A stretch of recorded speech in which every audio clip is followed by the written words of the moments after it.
Thank you so much for staying with us. You're still watching the Day Break. My name is Idrissa Mungu. I've been joined by Dr. Rogers Bergeron, always here with me every single Tuesday. He's a scholar at the university. He's a political party chairperson, that is Labour Party. And he's also a researcher. Good to have you, Doctor. How have you been? I'm good this morning. Good morning, viewers. Good morning, Idrissa. Good morning to you. Yeah, always a pleasure to come and we discuss. Pleasure's ours. Welcome back from Heroes Day, and but I want to focus on the State of the Nation address of the President. Your take home comes from the President. Were you disappointed or amused by the speech, the State of the Nation address the President gave? One, of course, there are points, positive points going forward that the economy is growing for sure, but the justification, because as it's growing bigger, and which to be, I believe, is a natural process, sometimes credited to the NRM, but no, in the world, which economy is 200 years ago? Every economy in the world is growing naturally by what is prevailing. Are there not economies that are stunted or that have It is just collapsed? maybe the level of growth. Maybe some could be 2%, 5%. But also if you go to see the level of growth of our economy 10 years ago is not this level. And many times we have excuses that it is COVID, but the truth is, as the economy is growing, there is more debt which is accumulating, and it is not amplified. Our debt levels are growing, but more painfully, the leakages attributed mainly to corruption are growing much more. I was looking at every year we are increasing on corruption levels. And this time in that State of Nation address, the President acknowledged himself. You know, before, the President used to sugarcoat, but this time he acknowledges with even that the major institutions are corrupt. were colliding. First of all, there was an acknowledgement. He acknowledged Parliament. Then members of Parliament and ministers, a minister, one of the ministers, said that it is his office, the President's office, which is also responsible.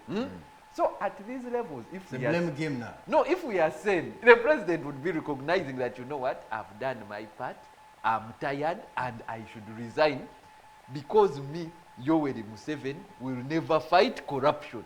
Yeah, Definitely, if you cannot and do it's it not in the 40 first time. years. You remember one time he was in Rwanda where he mentioned, I think, that I'm working with thieves.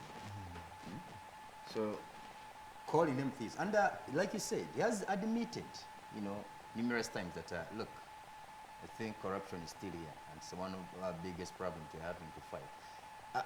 But away from corruption, because I want to take you deep into corruption, because now when I came on air, I told the viewers that there are some officials and also some legislators who are being quizzed by the CID yesterday.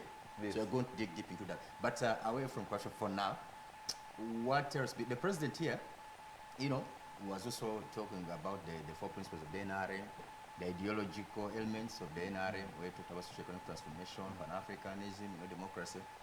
And he's showing, especially about democracy, when he talked about political parties that the NRM found here, which were sectarian in nature, being hinged on religious beliefs. He mentioned the UPC and the DP.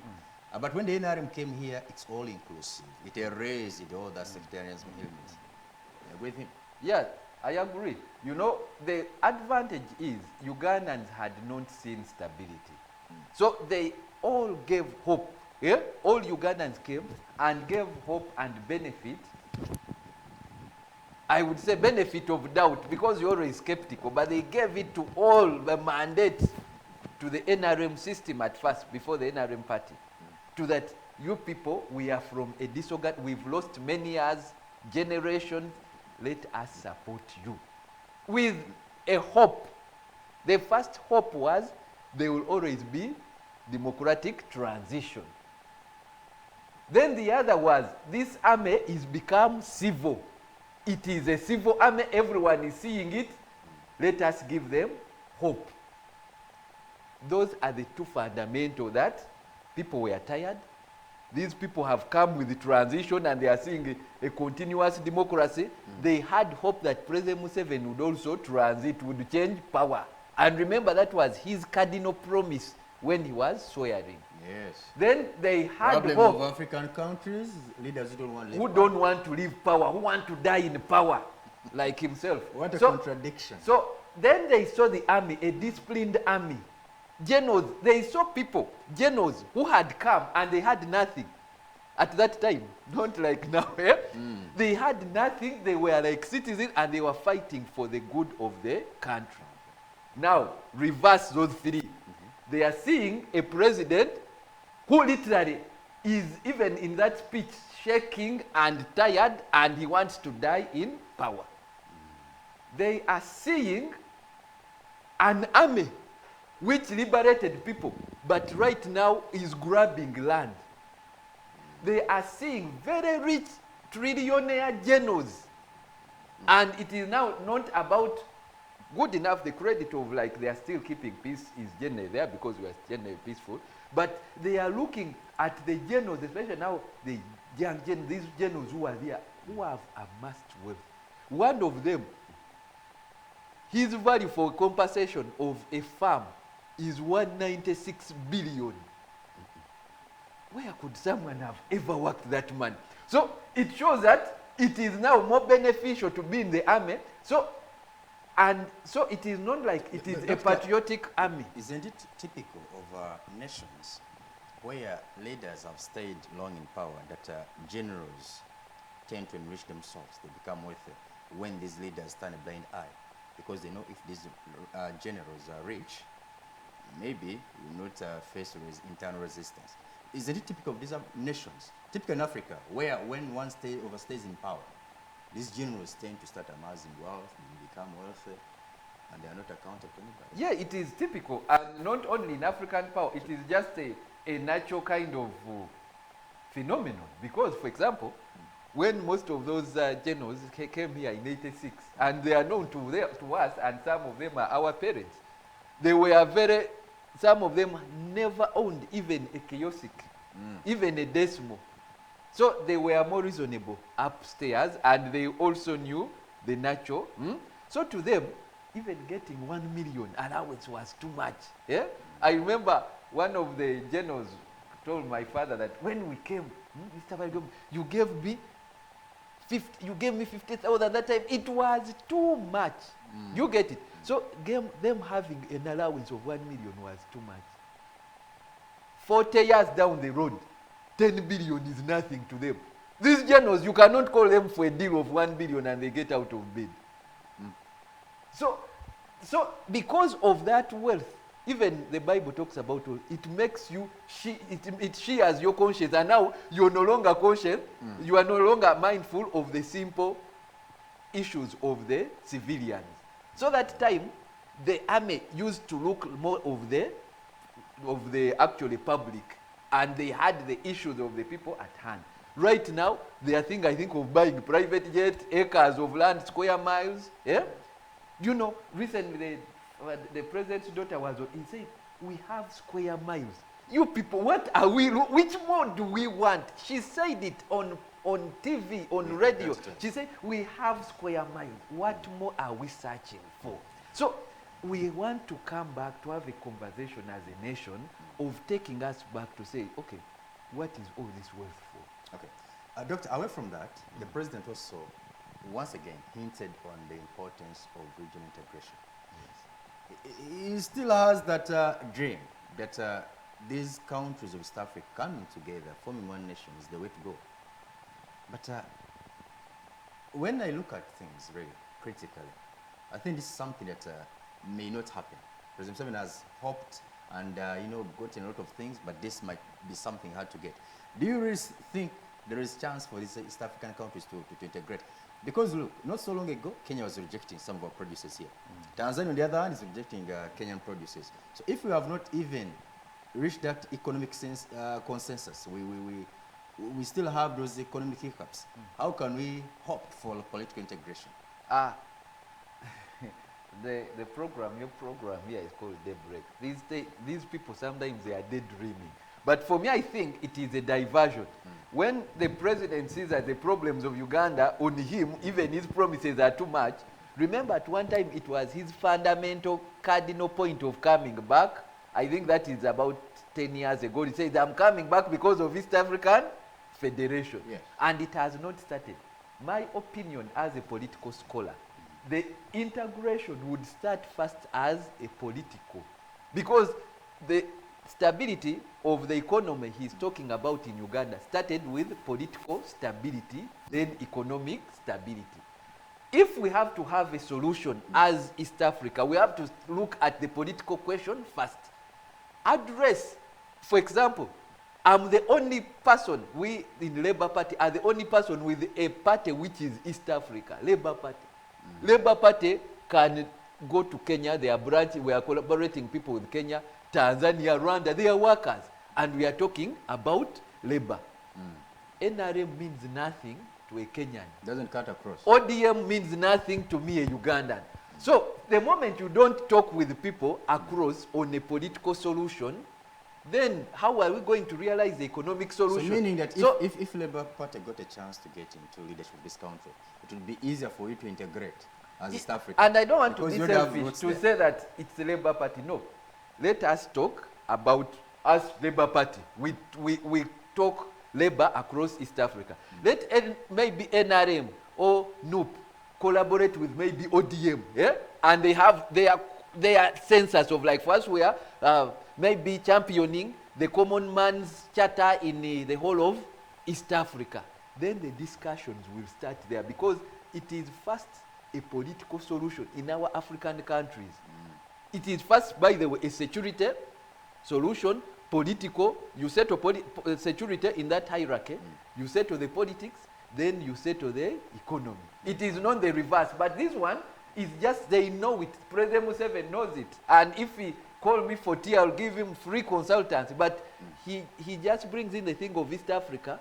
They call it in Uganda okugumaza, to make you feel that he's interested in East Africa. But these same leaders of East African community right now, they are more interested in selfish, because he knows that when we come to East Africa, he will not bulldoze Uganda to no term limits.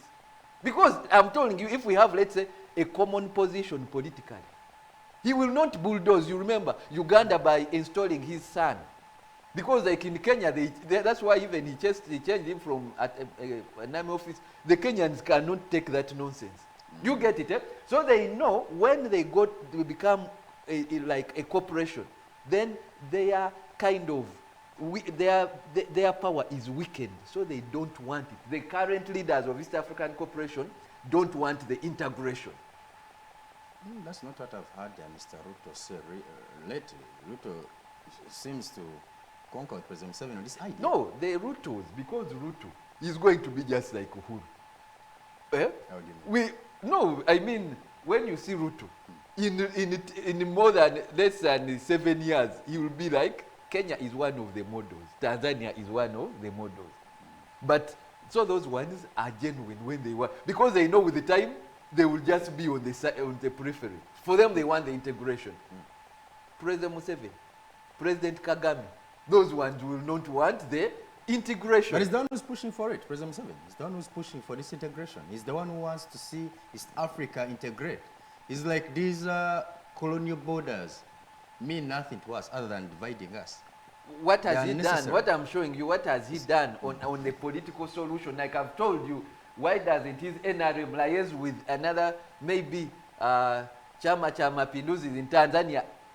But you put security in the first place, and hasn't he contributed to security of the region? That's why I said, look at the contribution of the UPDF.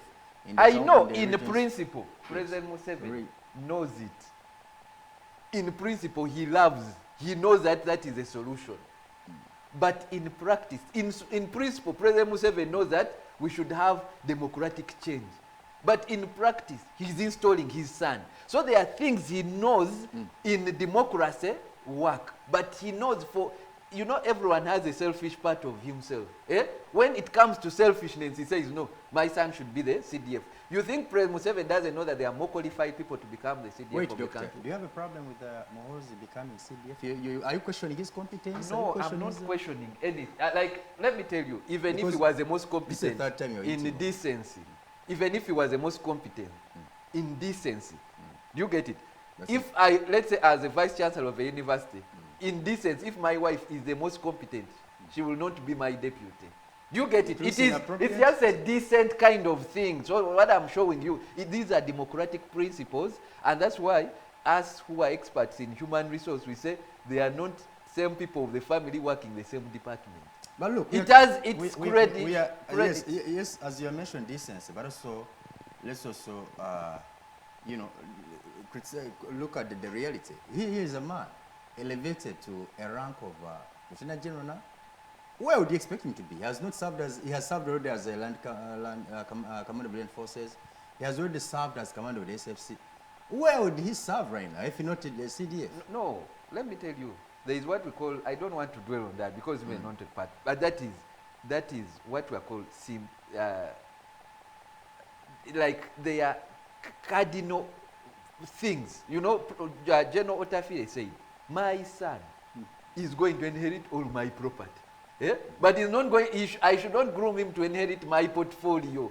As what? This is a public good. Yeah? What is, you should know in your life what is public and what is private. Do you get it?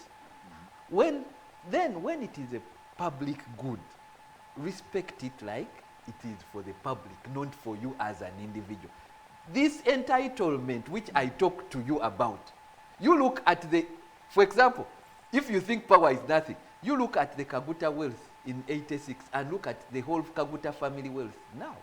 You get it? So what we are saying, there are advantages like even my family can get from the public. You know, so they should not be maximized. Fairness, doctor, let's discuss the things realistically.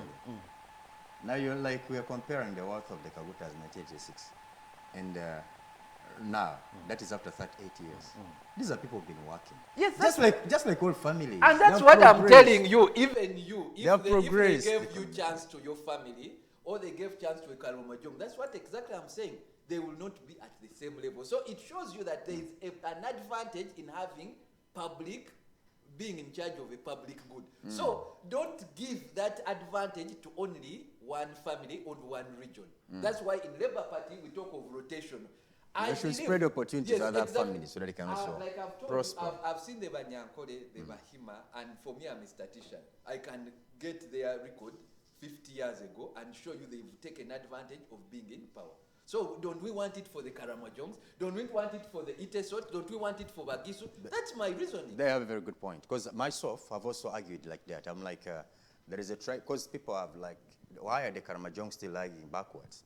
And they're like, these are, you know, they are still primitive and what. I'm like, I compare them to a certain race in Uganda here, which was so similar to them, and that is the Bahima people. Yes. Very backward, just like the Karamajong. Yes, no going to school.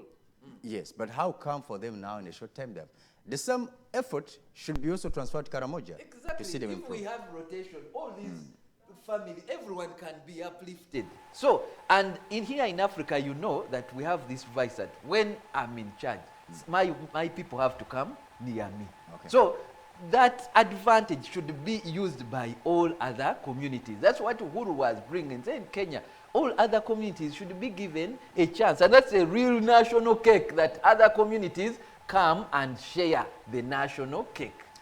Well, here's the president saying this time around, I do have evidence to pin the corrupt.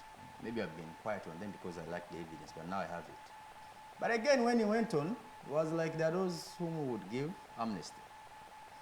Just a few days later, we hear, get information that police, CID is quizzing some of these officials. Do you think this time around the president is barking and biting at the same time? To me, I've thought the president has always had this mind of being good meaning. Like, he really wants to resist the corruption. You get it? Yeah? His only issue is that since he also loves power, the corrupt people use that advantage of like you want power for us, we also money. take advantage to manipulate the public. But he has always had a goodwill and he tries. And remember one speech I saw, he said that I know these people. Yeah? And I even hear you, even his cabinet, he knows who is the most corrupt, who has bought this and who has bought that. Remember, the letter which he wrote to Anita contradicts his speech because he knows he needs Anita among politically. Yeah? But he has record, straight record from his security people, even of more property than some of us know. He knows even the thefts Owned by Anita. and all these ministers of Babati. He knows even where the theft he has. That man has intelligence reports. And is the chief beneficiary of intelligence in this Exactly. country. And even told you that this time, he said it clearly, if it was in a decent economy, he said, that time I had rumors, now I have proof. Do you know evidence? And that's the same notion he wrote to, and he said, you told me this, but this time, by the time the president writes, that means he knows the proof is beyond. Yeah? Okay. But what did it do? You don't even see a posture of Anita trying to resign. This is a country we are operating in. We've lost all our morals. We've lost all our consciousness, because it would be first Anita to say, let me step aside. Because when I'm in office, it will compromise this kind of thing, of investigation. She should be the first, after the president brings that evidence. And the second evidence of a corrupt parliament, the speaker and the commissioners don't need censors. They should be. This Impuga who always says that opposition, they would be the first people to step aside. It is a decent thing, by the way. Stepping aside, you rest. But when you don't refuse to step aside, that means there is an interest you have. Because if it is a public good, Idrissa, you tell me every day I wake up 8 to work for you, the public. And now you're saying, Roger, you are being I would take it as an honor that you people, because there is nothing I'm protecting, there is no evil, let me step aside and you exonerate me. For me, I want, those are the heroes, the martyrs we will have in Uganda, like the one of Namugongo. That is not done by these, somebody who cares about the integrity. exactly, But not looks like these this, stupid okay. people who are just, that's why I say they are not honorable. That's to be. Doctor, speaking of the Speaker of Parliament, some Ugandans were left disappointed when the president spoke for more than an hour while giving this State of the Nation address. And he doesn't hint anywhere on what is going on around the Speaker of Parliament. Yet himself has been involved in it, very busy writing letters. But he spoke, and he even spoke about the sanctions which are imposed on the third most powerful person in the country. That's according to Ugandan hierarchy. He doesn't hint on it. Actually, Was that deliberate, or I he think forgot? even hinted in praise instead. Didn't?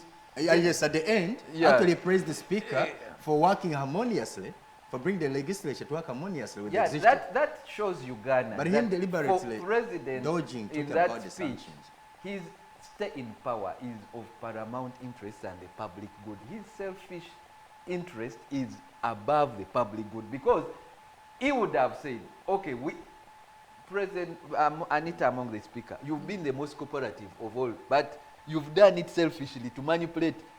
Actually, for us in the religious part, we say that is a witchcraft spirit. She does it intentionally to manipulate you and steal from you. So that vice should have been investigated at that level. You are doing these things of hoodwinking, because a principled person, maybe a second or a principled Kadaga could come and say, on this you are wrong. But when you see someone always telling you, hey, they want to steal you, they are like, hey, Idrissa, everything is going well. Meanwhile, they are taking advantage of that. So the advantage, he would have spoken about it, and I give her credit for being cooperative, but then he would have brought out like a father. Because this sanction is something serious, Doctor. We're Yes. talking about a whole Speaker of Parliament who cannot now fly to the hegemonies of the world, the US, the UK. She can no longer set foot there because she has sanctions on her shoulders. And the president speaks, and he does not comment on this. And remember, the president is known for speaking to these countries when he feels dissatisfied with their actions. He always speaks to them. How come this time around he was mute on these sanctions? Yeah, he knows, and he knows these people have by the time they write the thing, remember the investigation levels are far high. Even us who are scholars, they little, because we would say we are in investigation, we are the best. Like me, I'm one of the cream. We are being assisted by these. So to say you doubt them, they will even want to, they are digging out things to show that to think that you doubt our levels. So even the president fears, you asked me, he fears to take them on. He has done that before. No, he knows if these people are to bring out evidence, and someone didn't know, it would bring even more rot. Because yesterday I was listening to where people who are defending Anita were also hitting. I told you this on the TV program. They will start hitting on the other. So the president actually fears to tackle this thing because it will take members of the presidency, like inner circle, exactly. Let me use this before.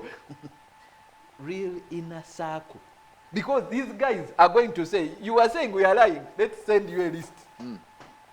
For me, at this level, I'm liberated, because they used to think, some of us, you came here and said these academicians, you are useless, let them dare these Mossad and FBI. They are going to bring for you MI6. Whether you say you have no pussycat, whichever pussycat you are talking about, they are going to bring for you all these pussycats and dogs and buildings. They are going, wait, and I'm telling you this, not before, and it's not Anita alone. They are going to bring a list. That's why officially these people are saying, we are telling them bring the list. Even President Museveni knows it in diplomacy. He cannot ask such a question from FBI. Because they are going to bring a list. Some of his children are there, cousins are there, and you will say, you mean Uganda has been robbed to this level? Let's take a break, Doctor. Let's take a break. It's a time to laugh for them. We'll continue shortly.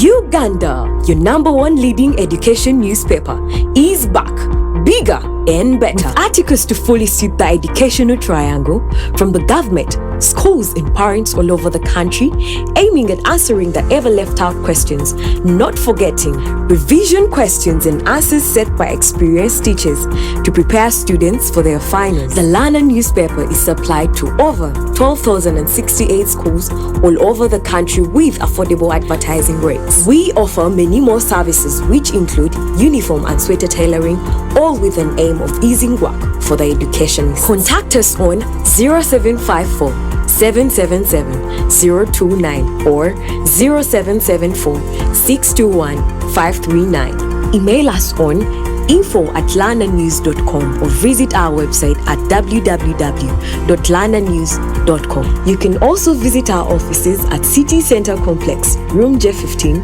4th floor, along Loom Street. The Lana, prioritizing education.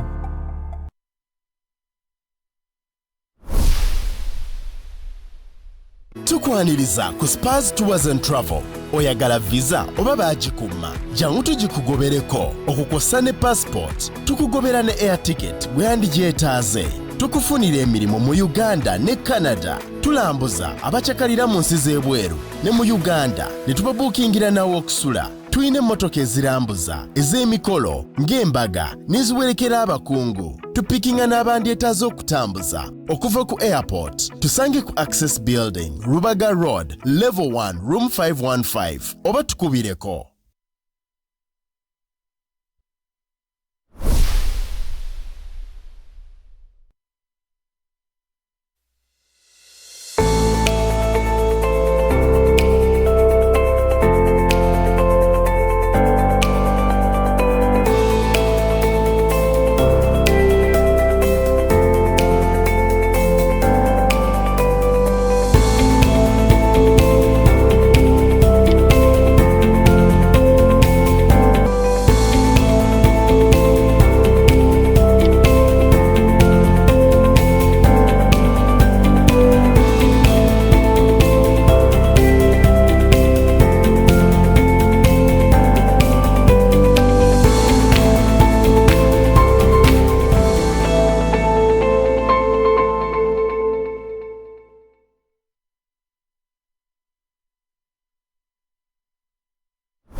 Much for staying with us. You're still watching the Daybreak. My name is Idrissa Monge. I'm still here with Dr. Rogers Wargayoma. Doctor, some people have always questioned the kind of leaders that we do have in this country, the way they do things, and that's why the NRM has always taken them to Champwanzi, you know, leadership institute there.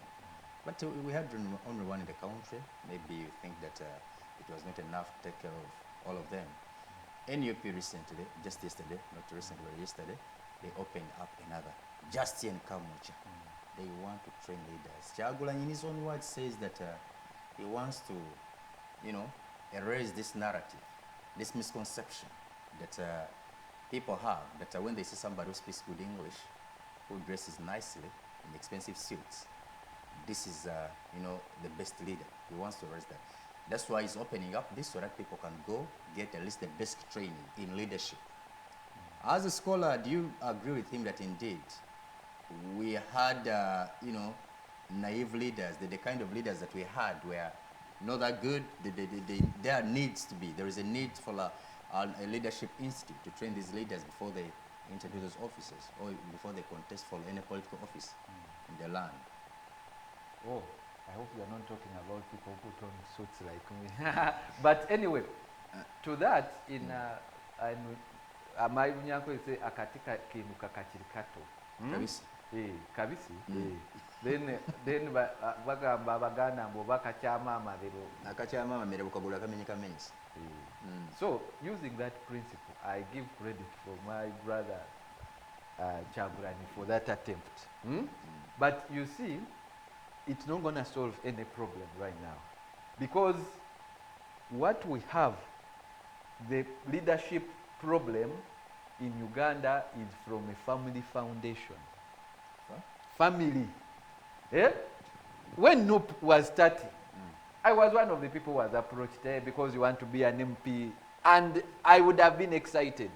But I said, your foundation is wrong from the beginning. From the beginning, NUP didn't have an ideology, and they started picking any garbage who wants to be, of course, with the decent people, but there were some, most of it was garbage, I'm sorry to say. To put them up. I think I understand the context you're using. You get it? Because you want anyone who is interested, whether they are the most, they are the guys who are, you know, the naughty guys in a village usually who buy warrage are usually the ones who are popular. You get it? But because it's popular, it can get you an MP seat, you bring in. That's the same time, I also remember, told you that also the weakness at one time of the NRM, and they didn't look at it, is that at one time, because they were fighting a guerrilla war, the decent people like Mbabazi, Ruchikere, for them they opted to go and do external. Then there are some in the 27, I'm telling you this authentically, who were thieves. Because for them, when they come to Uganda, they're going to be arrested by CPS. You get it? And so you have to use some of crooks. Among the rebel leaders, they are crooks. So somehow, our political system does not get out the best. It instead uses mediocre. Now, these kind of people who graduate from some of them being criminals, they become ministers. And some position I won't tell you.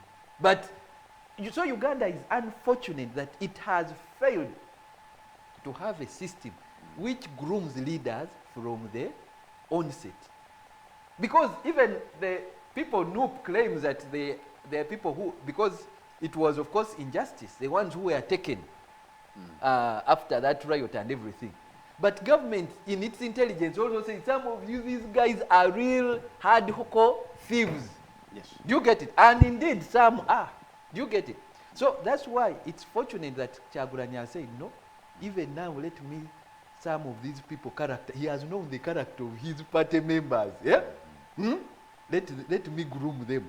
But unfortunately, you can hardly change a 20-year-old, and also the mentality the NRM has planted in people that political leadership is about going to amass wealth. It is opposite from the wealth, from the West. The West, what they say, is a person who has attained high levels of integrity. He's a university maybe professor. He's a bank CEO. Those are the people. We look at because for us in research we call it background variable. We look at your CV and give you an office. It is the opposite in Uganda now, both in NRM and NUP. They are rewarding lumpens, and they are making them the lead of government opposition. They are making them the lead of government business, both on the government side and the opposition. Lumpens are being groomed to take care of our business. Dr. Swinda, our time is fast spent. Any last remarks? It's useless to have that school. Oh.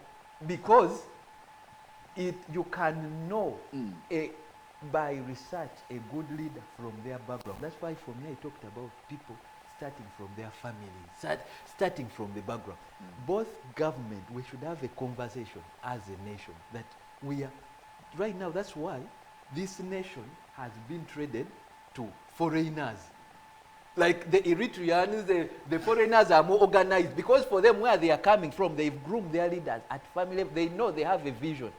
Us, we are bringing lumpens to lead us. Thank you, Doctor. That school is going to be useless. What we need is to have a conversation. We know the best people in our societies because they have led our organizations well, and those are the people we should give leadership. Thank you so much. Dr. Rogers Bargome, there for you. Thank you so much as well, our dear viewers. We've come to the end of the show. Be back tomorrow, God willing. From me and the team, say goodbye for now. Have a blessed day. See you then.